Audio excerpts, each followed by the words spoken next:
latest blow comes, of course, after the COVID and Ukraine war and US tariffs aftermath as companies now cut costs and put investment on hold.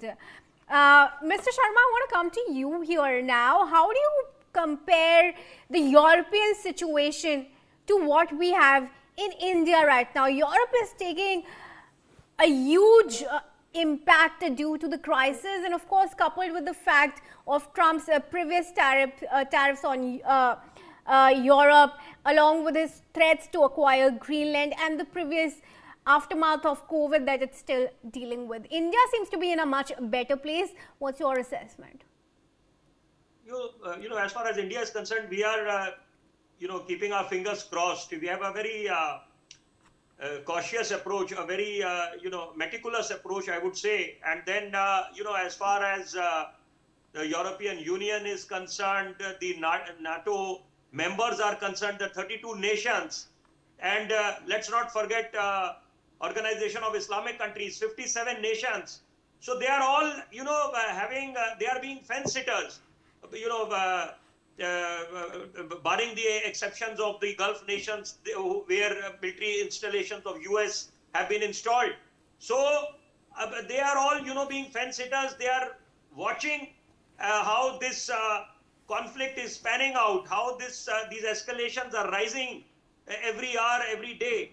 But then let us not forget that, as we need to be bothered about India's interest first. Then second comes the humanitarian aspect, how we need to accept the challenge and be good Samaritans. India has emerged as a donor nation. They're gone are the days when we used to be seekers. Now we have been providers, and we emerged as the donor nations during the COVID outbreak.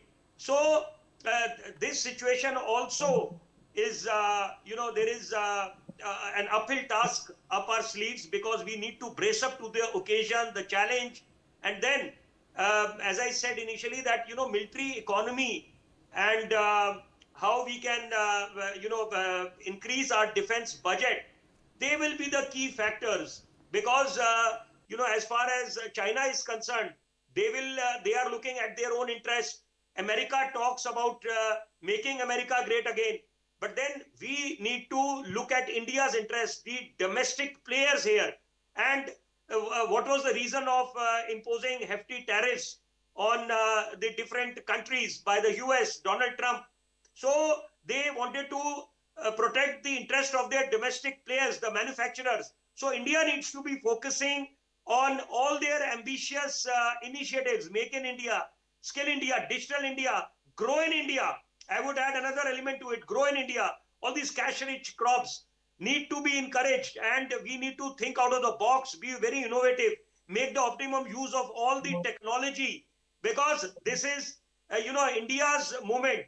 And one very critical aspect, which I want to bring to this discussion is, when during the COVID outbreak, a thought went into the direction whether it was some sort of a biological warfare, because we usually talk about nuclear warfare, the nuke weapons. But then a thought came to everyone's mind that whether it was some sort of a biological warfare wherein China wanted to establish its supremacy. So I would stick my neck out to say that if these escalations continue and there is no ceasefire, then it would be, not wrong, not erroneous to say that exit US, enter the dragon. Because then China would have an unassailable edge over other nations. So that will not augur well, as far as India's interest is